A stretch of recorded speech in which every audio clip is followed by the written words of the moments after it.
All right, so we're going to resume. I'm very excited. We have Niloofar.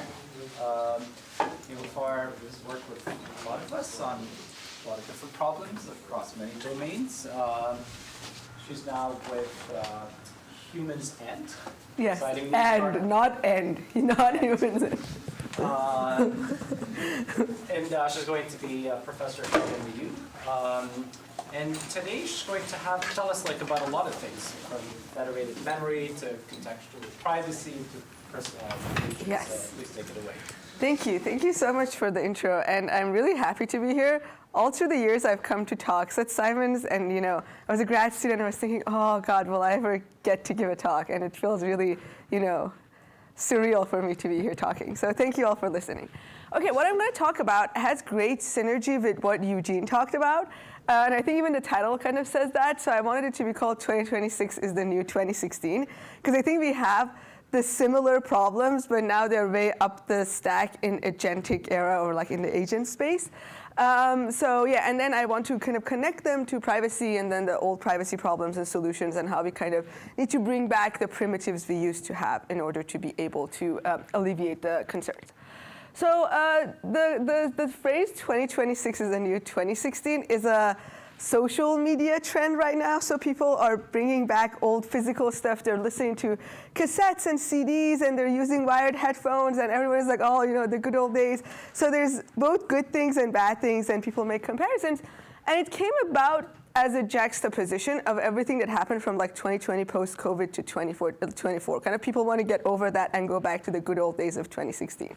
So I kind of felt there is a similar thing in terms of the solutions, in terms of problems and solutions that agentic AI and all this, Claude Code and OpenClaw and everything brings.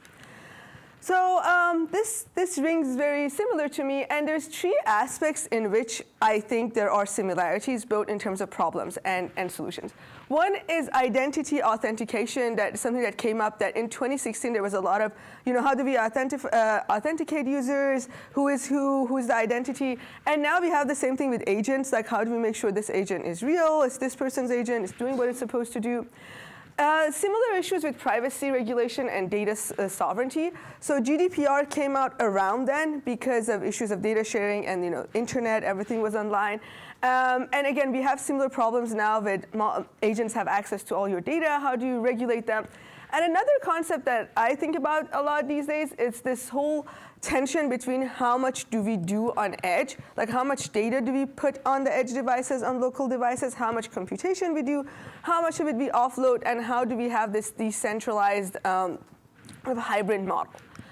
And kind of zooming in on the edge local processing aspect of it, 2016 was when everyone started moving to cloud. Before that, companies, they all had on-prem compute and also on-prem storage. 2016, everyone kind of moved to the cloud. It had its problems, so federated learning came about. And then, right now, we are actually seeing a kind of a reverse migration that everyone wants to go back to local again, especially with new regulations that, let people and let judges tell people to go over if anything is on the cloud. It could be subpoenaed, it could be used. So all the companies want to go back to being on device. Now, this seems like these problems are persistent, right? We had them since 2016. We have them now. What was in between that I kind of want to juxtapose against? Memorization. So a lot of work when we talk about privacy, people think of memorization a lot and data regurgitation, leakage. And you can see this in a trend. So we did this study in a paper we did where we looked at papers from the last 10-ish years ago. And you can see that more and more papers in privacy, in the NLP, ML domain, in papers that are about privacy and deep learning, more and more of them, the blue bar, are memorization. And then it's less about direct data leakage. So memorization took a surge. And then everyone's concern was, oh, these models are going to memorize and regurgitate data. One thing that I want to make clear today, and one of my stances, is memorization risks and regurgitation is very minute these days. You can counter argue. I want a discussion on this, and I can talk about this for hours. But basically, regurgitation of pre-training data is not something that we should really worry about. Memorization of fine-tuning data, RL data that you go over for many epochs, yes. But is my data going to end up in this model and be regurgitated? That is not a privacy thing that I really worry about these days. I worry about data itself. And one other reason that I don't worry about memorization is data gets diluted a lot, so it's very unlikely that one person's data point is going to leave a strong enough imprint. There's a lot of work that has shown that. I don't really want to talk about that today. I want to talk about context data that goes into the models and then comes out of it. So there is this whole field of context engineering and memory and RAG and what you feed the models and what you let the model have access to. And I think, and then also how companies treat the data that they collect, the conversations, where they store it. So I think data in its raw format is what we should be worried about today. Any questions? Yes? So are you not worried about memorization because you don't think people are doing a lot of fine-tuning, or because it's mostly like a pre-trained, post-trained model and everything is just going to go into the context, or is it because even for fine-tuning you don't believe memorization is a problem? Great question. So two reasons. One is I think we are right now at a stage where people are mostly grabbing the generic LLMs and querying them, so fine-tuning is happening less. And then within those generic LLMs, even if those companies are training, I mean, I don't know how they're training, but like if they're just putting it in mid-training or long, like big batches, work that I've done, work that you guys have done, a lot of us have done, has shown that memorization is like the data just leaves such a diluted imprint on the model that I actually think a lot of user data is not extractable. Like copyrighted data, like New York Times is different because they go over it many, many times. But a user data that is seen a few times, I think it's like not going to be extractable. So I think it's not that extractable. But yeah, if a hospital is fine-tuning a model on their patient data, then it is an issue. So I'm just trying to say that we need to redistribute our focus and look at other things as well. Yes? Do you think that's a function of the current size of the models? And if the models were, say, 100 times larger, there would be more memorization? That's a great question. About that? Yeah, so I really wanted to do this experiment to see how much like the batch size versus the number of iterations versus the model capacity has to do with memorization. And I actually think if a model, like if you're pre-training, even if you have almost infinite capacity, if a data point is seen once and it's in a big batch, it will actually not leave a strong imprint. But if you have a model that is already trained and then you do multiple iterations on one data point, then it will. It is kind of also like, I'm an English and a Farsi speaker. It's way easier for me to memorize a Farsi poem than it is a Russian poem, right? It's kind of the similar thing. Like if a model is already at a stage that it knows the language, it's easier. But if it's learning from scratch, then it's a different thing. Yes? I have more of a philosophical question. So I think at times privacy is defined as control over your data. Mm-hmm. I think if that's the definition that we're taking, then I would not like a model using my data to train. And I think memorization or a signal that whether my data is used for training provides me an opportunity to raise a question or audit the company that have they used my data without my consent. Mm-hmm. That's a great question. So one thing is like how you feel that, oh, your data is just used or not. And then the other thing is the outcome that you get from the black box. All the membership inference work shows that really if you have data that is in pre-training, you really cannot in a trustworthy way say that this was used. Like the membership inference attacks that we have don't work. And yeah, so I think if it's ease of mind of, oh, well, I know my data was used and it's my data autonomy, that's a separate question from whether you can actually get it out. And I think it is philosophical. But right now, I'm at least talking about the impact and the output that you would see in the world. OK, so with this being said, I want to focus more on the memory feature today. Because so that's basically what companies use to do personalization, right? They extract things about you from your conversations, they prepend it to your prompts, to your system prompt, and then they personalize their responses to you. So it's like, oh, the user is like, 30 whatever years old, the user does this, this, this. So let's talk about that. And an example is, let's say someone wants to schedule a dental appointment. So we have Alice Smith who wants to schedule a dental appointment. She has this in the memory in like her history. It's information about the doctor, things from her past. There's credit card info that the agent would have access to. And there's also other conversations about this, like she's coordinating with her husband to pick her up after the appointment. So all of this is things that the agent would have access to because, in let's agree that people who are really agent-pilled, they do give YOLO access to everything that they have, which I think Eugene also showed this slide. I also have the same slide in a few slides, so yeah. So let's see, this is in the history. So things that are a bit, odd here or like more sensitive are that, in her text, she told her husband to like bring sandwiches, she feels anxious, yada, yada. So we asked Llama to write this email given this context, and then the response that you get, it like, it tries to schedule the appointment, and then at the end, it like literally goes and it's like, oh, Alice prefers phone contact, her spouse is bringing her sandwiches. Like, this is, I'm not. And, you might say, oh, this is Llama. God, this is recorded, but I guess I don't care. But we all know Llama is not really a good model, right? Like, it's just, you're like, why did you use this crappy model? What about a real good model? So let's try GPT 4.5, which was actually a really good model. So we tried another example here, where we have this person, again, similar kind of profile. Here, she is trying to take time off to go help her friend move. So in the history, we have information about the move, because we obviously want the model to generate the right time for the move. And then this one was very surprising to me, because the response you get is like, oh, it's an email request for time off. One thing is, although the employer's name does exist, the model placeholders it. But then it goes on like, oh, I'm going to be assisting my friend Michael Thompson with his move to a new house at 456 Oakwood Drive here in Spring. Like, this is just extremely unnecessary, right? And then the model does this. And there is so many things like this that happen that basically models are very 0-1 and quantized in the way they see data. So it's like a glob of information about this thing. So either I'm going to share all of it or none of it. And that is one main problem here. So this was something we wanted to really measure in a more structured, principled way. Yes? So how susceptible is that to the prompt that was used? Because I could imagine like we will see experiments. Okay, saying something like only share information that's relevant. We will see experiments. Okay. Hold that. But yeah, I mean the answer is like it's very 0-1. But yeah. So and then we chose memory for this. You can choose anything that goes in the context, but we chose the memory feature particularly because, one, it's becoming more and more used, like prevalent by people. So they're using it, like all the companies are using it. It's the only thing that is persistent across sessions.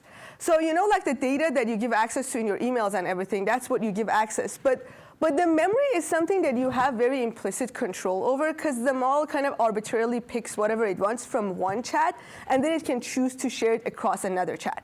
So that's one unique thing. Another thing is it's contextual by nature. Some of the things like a real good agent, an attribute like something like the sandwich thing or the conversation with the husband, I want it to know so that it can help me in further conversations, but I don't want it to send it to my dentist, right? So in one context, it's appropriate to share, and in another, it's not. So we really wanted to have that juxtaposition going on here.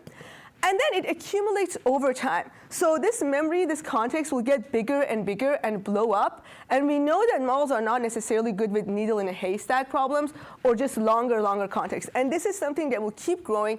And then the order of the memories and how they interact will also impact what gets outputted. So that was another thing. You have this really high granularity, different granularity, heterogeneous data that's appended to a prompt. So this was why it was interesting to us, and we wanted to look into it.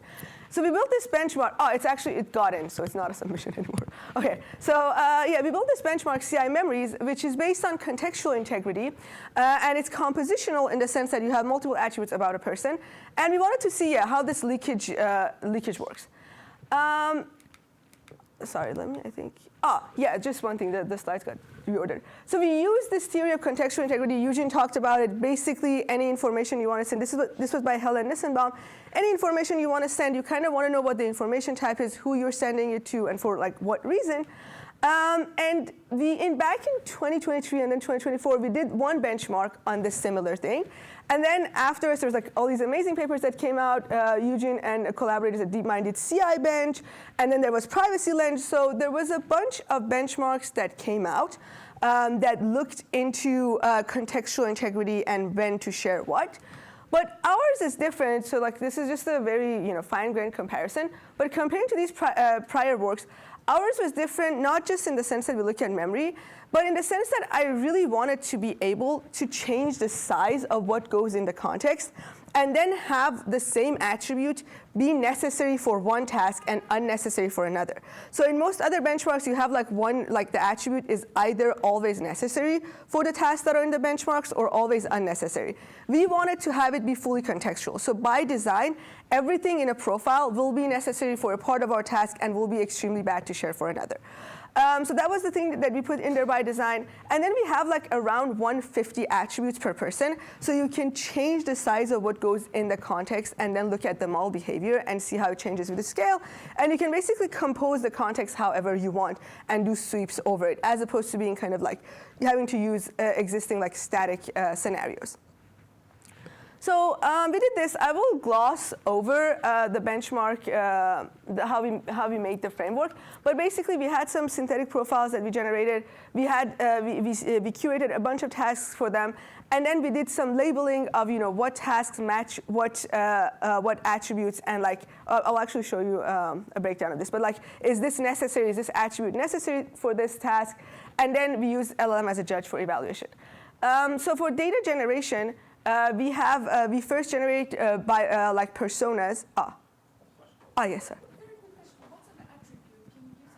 Yes. I think I skipped over that slide accidentally. Yeah, no. This is the. So this is what the benchmarks look like. So attribute is properties about the person. So their annual income. That's one attribute. The fact that they have mild hypertension, their age, their employment status. So we count each of these as an attribute. So the way that model providers build a memory is that the memory is just literally a set of statements. The user is 42. The user is makes 47K per year. So that's what we mimic. It's just these sentences that are in a random order in your memory based on when they were extracted.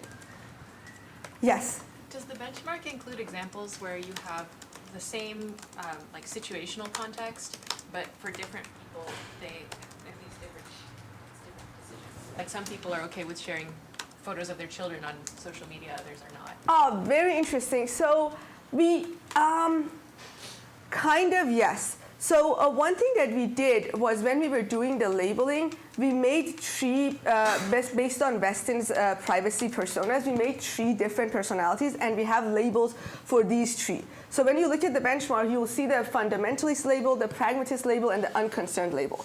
And then each of them gets to pick what. So for each profile, we label the attributes as you should share it for this task or you should not. So for example, in the email setup, sharing the sandwiches. Should this be shared or not? For generating the labels, we once tell the LLM to take a fundamentalist persona, and then we describe what the persona is like. We do a pragmatist, and we do an unconcerned, and then we get 3 sets of labels.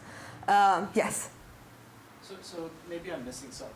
You're using LLMs to create the benchmark, including the profiles and the CI labels.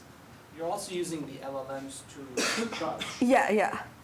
So I'm a little bit concerned here because, are you assuming that generation of consistent labels given context and profiles is an easy task, judging is easy by an LLM? No, okay, so that's a great question. For the profile generation, what we did was it's not that we're like, just generate the profile. It's this 5-stage pipeline that first we create names and income. So the persona defining attributes are based on US Census. So we actually sample from those, so we make it realistic. And then we turn those into seeds.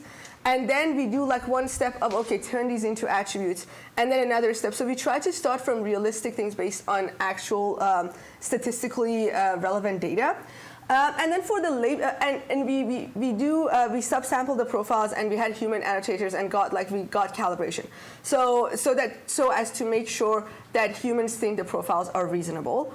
And then we picked the ones that humans approved. So we had a lot of human labeling on the data.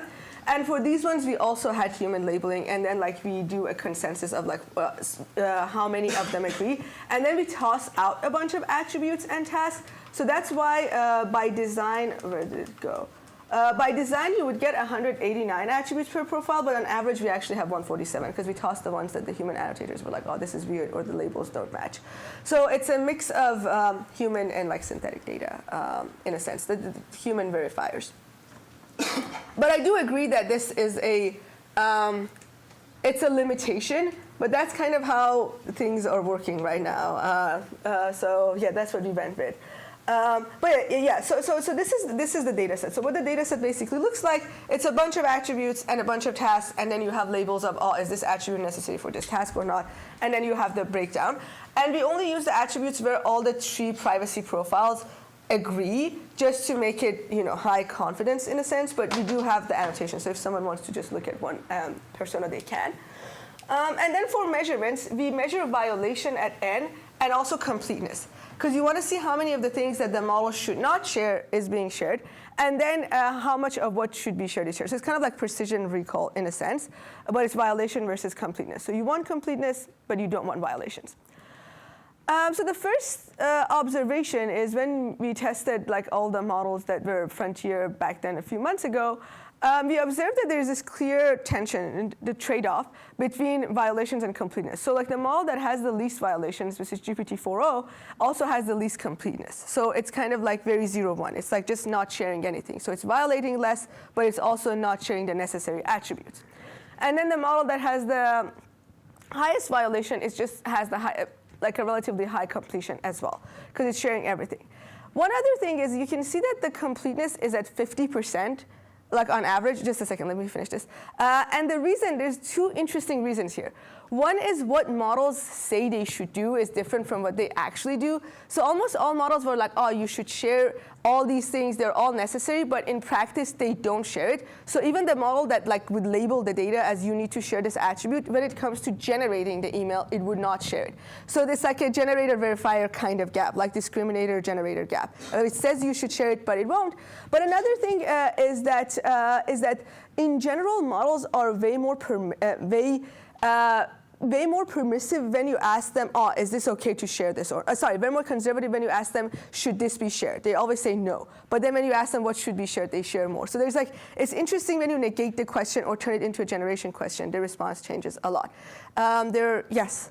Maybe walk us through an example data-specific prompts, what's actually being output, how these things are sort of, for these models, sensitive in terms of what you end up seeing. So there was at the beginning this one thing, and the data is built exactly like this. So the memories look like this. This is 19 of them. The user has a dentist appointment. The user prefers to be contacted by phone. The user, so it's preferences, things about the user. But imagine 149 or like 50 of them. There is a task like write an email to the receptionist to schedule this thing. And then we just have the model generate the response. And we use DeepSeek R1. One thing is, again, by design, each of the attributes is a very unique string. Like you saw, it's a name, it's a date, it's something that you can do string matching and also use an LLM to verify. So we use string matching and DeepSeek R1 to measure if this thing was leaked or not. Because there's sometimes partial leakage that is not string matching. Like if the number is 2, it might write it as 2. So yeah. And then you can like see leakages like this, that it says, oh, her spouse will bring sandwiches. So that's what it looks like. Sorry, I think these folks were before. Yeah. Oh, never mind. Never mind. Okay, great. I Thanks. had a question about violations. What is considered a violation? Does it depend on the embedding similarity between the text, or is it like totally irrelevant? Essentially, I'm trying to like understand what will be the harm. Yeah. So each of those attributes gets a label by 3 personas by an LLM. And then if all of them say you should not share this, then that attribute, given that task, so we have attribute task pairs, becomes a don't share. Now, if we detect it in the output, then that's a violation. Detection is done using DeepSeek R1 and string matching. So it's binary, it's not probabilistic. No. Yeah, it's binary. But I mean, we do it over multiple runs, but it's binary. Yes? Your results, the ones that you showed before with the 50% and 69%, Yeah. if you changed a little bit the prompt to tell the... Yes, okay, I will get to it. Yes, okay. So, Wait, sorry, can I ask one clarification about Yes. the prompt? So up till now, you're giving the same prompts to every LLM? Is that right? Like that question about Alice Smith It's scheduled all- dentist, yeah. it's the same prompt to every... yeah. Thank you. Okay, so, yes. So for the result that you just showed, if an expert human were to do it, would they get 0% violation, 100% completion? Is that how the benchmark is set up? You could achieve theoretically 0% violation, 100% completion. This is a great question. No, you can, like a human expert, because it also depends on what persona you choose for the expert. So if you bring people that have varying differences and then just get the intersection of them, you would still not get 100%, but you would do better than if you bring one person. This is the thing in privacy where you like matching one person's preferences is usually different from matching the average of the distribution, just because people have very wide preferences. When we did like a round of annotation in our group, and it was all over the place. That's why we stuck with only the attributes that we all agreed on, because for a lot of the things, like people are just so different. I just wonder, to interpret how bad these numbers are, I need a baseline, right? That's why I asked Yeah. if I should be comparing it to like 0% violation. For violations to 0%, because the violations, like if it's leaking it, it's really irrelevant. It's like the sandwich thing. Like that is just, I don't think maybe one person in the room would tell their dentist that their husband is bringing sandwiches for whatever reason. But so I would say disregard the completeness as matching 100%, but the violations, if it's like above 0, then it is actually bad. Like we were very, very conservative with the labeling on those. I Yes. don't know, that sandwich example, I mean, I use mostly Claude in my Claudia work. That would not happen. Like, I don't I have a Claude example where it asked for sedation. So, and this was nowhere. It was just like, it was, the thing that is that you probably have the memory feature off.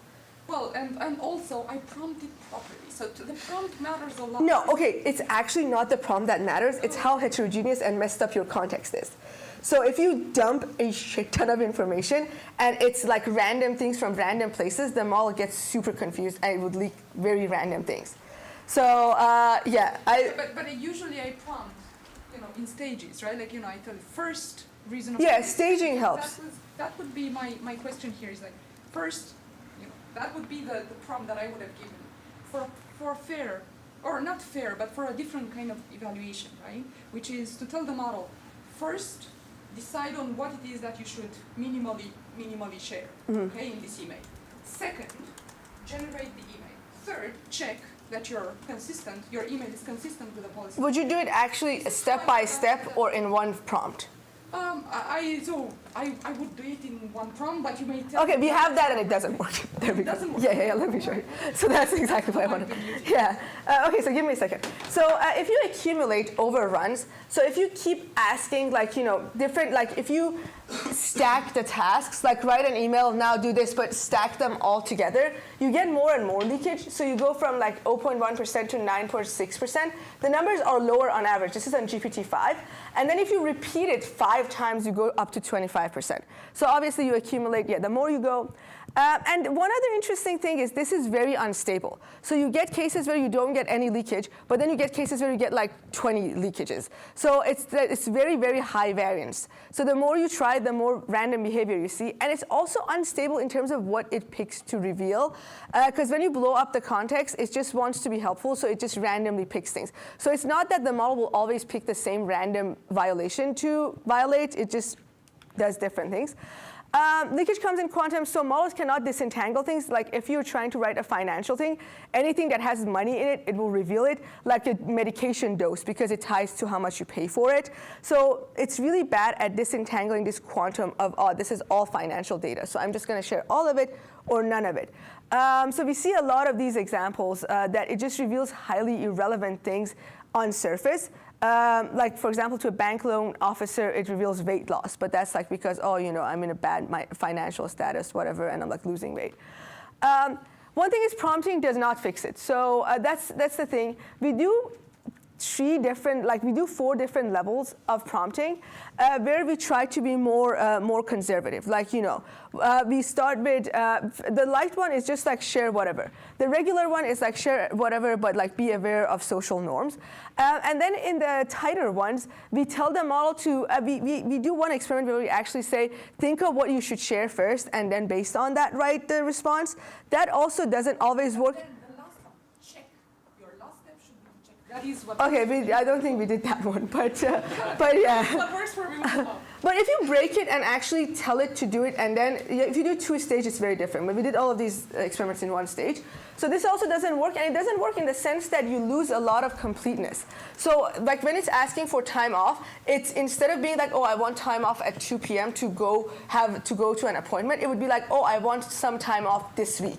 So that's another reason why I say it doesn't work. It will cut the bad things, but it will make it super generic, which is now useless. Yeah, so that's, yeah. When you had it like beforehand, say, okay, I should share this thing, this thing, this thing, and then it would like write the email or whatever. Did you ever notice any inconsistencies between what information it chose to share and what information it actually shared? Yeah, this is actually what I was saying why it's 50%. The things that it says it should share, it's very different with what it shares in practice. I call this the operationalization of knowledge gap. The model has knowledge, but it does not operationalize it properly. This has been shown in many papers. This is very common and very interesting. And yeah, email me and we can talk about it, because this is the big thing that I care about. And also, violations scale as you put more things into context. So regardless of what you put, you're going to leak more. So this red thing is just like more things in the memory, the more violations you see. And it really doesn't, we randomize this. It really doesn't have to do with what was in the memory. Just more things means more leakage. Okay, so I will actually wrap this up here, although there was another section to talk about. Let's just wrap it up here. No, it's fine. Well, I will actually 2 more minutes so that, okay. So from this part of the talk, I want the main takeaways that you have in your head is, yes, we knew models leak things, but this gets really, really worse if you have heterogeneous data accumulating in your context. It's very unstable. And the source of instability, so let me actually go to this. Let me just skip to, okay, great. So one of the reasons that this is really hard, there are these 3 axes that I call abstraction, decomposition, and inhibition. Models are really bad at abstracting data, going up and down the levels of hierarchy. So if your age is like 28, it's really hard to get them all to turn it into late 20s and then abstract multiple things in a prompt. So they really don't know how hierarchies of knowledge works. They're bad at decomposition. Again, more things, they cannot decompose and recompose them. And inhibition, this is something that I really think about a lot, because the way we RL models is always with what is good and what to do. So the model knows not to share an SSN, but it has never seen what not sharing an SSN is like, right? Every data on the internet that doesn't have an SSN does not have SSN label next to it. So a model knows what an SSN is, but going from not like this is SSN to this text does not have an SSN takes a huge leap in terms of training, and we're not optimizing for that. We're in general not optimizing for not doing things ever. And that's another thing that makes it hard. So a lot of times when I give these talks, people ask me, they're like, oh, we're scaling things would get better. And yeah, this is math, this is coding. Every time we release models, they get, accuracy goes up. This is like on our confide benchmark, the contextual integrity is basically flat. And the main reason is like inhibition and this decomposition thing, you don't get it unless you train for it. So that was one other point I wanted to make. And finally, on what can we do, I really think that the future relies on doing local data minimization, like dehydration and rehydration of data. So people overshare data all the time. We did this paper also at iClear, where we, in an actual optimal way, we broke up people's queries into atoms of data, and we greedily searched. We did a full tree search on what pieces of information are absolutely necessary to get the same response out of like ChatGPT. So it's very slow because we added and removed everything. But we find that like 85% of the query could be redacted and then added back. Like you can rehydrate it, remove it, replace it with like some placeholders or nothing, and then rehydrate it, and you still get the same response. So this really makes me think that we should focus more on edge models that can remove parts of the data, send a query in a generic way, and then rehydrate it locally. And another thing is, data abstraction and having like more data sets that allow for this is important. So we released this huge data set of people's profiles, if you want to build abstractions with labeled data of like, if you want to abstract 28 to 1 degree, it would be late 20s. If you want to abstract it to 2 degrees, it would be like adult, and so on. So we added those labels, and we showed that you can build very small, like to 0.6 billion abstractors that are actually really good at understanding how to move up and down levels of hierarchy. And finally, I think edge local and remote collaboration frameworks are really good for ambient devices as well. So you can have like tiny models, again, run locally. You can do it on speech. have complex reasoning offloaded, and then add things back. So yeah, these are the 3 main things I wanted to say is don't worry about memorization as much, or some people will always worry about it, so let them worry about it, but if you want something new to work on, think about input-output leakage, think about contextual integrity, and also think about how we can have good hybrid models that do part of the computation locally and then offload part to remote devices. And yeah, thank you so much. Sorry I went over time.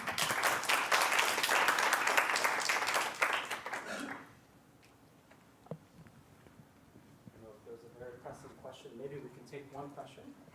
Yeah. So you just touched upon it in the very end about inhibition. Mm-hmm. When I use these models, and when you talked about kind of leaking a lot of data, when I use these models and you, for example, ask it to write an email, it will repeat kind of awkwardly things that have already been said, right? And it feels like what you're talking about is very similar to that. And it feels like it's very inherent to the way these models were kind of RL'd or kind of trained, right? Yeah, exactly. That's why I was like, it's not going to work if we keep training models like that, because models get rewarded for being accurate in terms of like input-output, and a lot of times you actually want the granularity of the data to change, and that is not, you're like RLing for the exact opposite. Yeah, so should we just RL less then? No, I think we should RL with different objectives of like having the same information appear in very different ways with more pluralism. I think that's what's missing in RL is it's very flat and collapsy, and there's no pluralism in the way we do it. It's like this is the one verifiable response, that is what you should propose, because with math and coding that's it, right? One true response. But that's not how people work, so yeah. Okay, that was a great ending, I'll go now. All right, hopefully we'll have more time to chat about it. Yes, and feel free to email me. I'm also in this group, so you can catch me. All right, thanks, Niloofar. I'm also very excited about Amir's talk. This is perhaps the first and only multi-billion parameter model that was trained from scratch with DP. So Amir is going to tell us about all the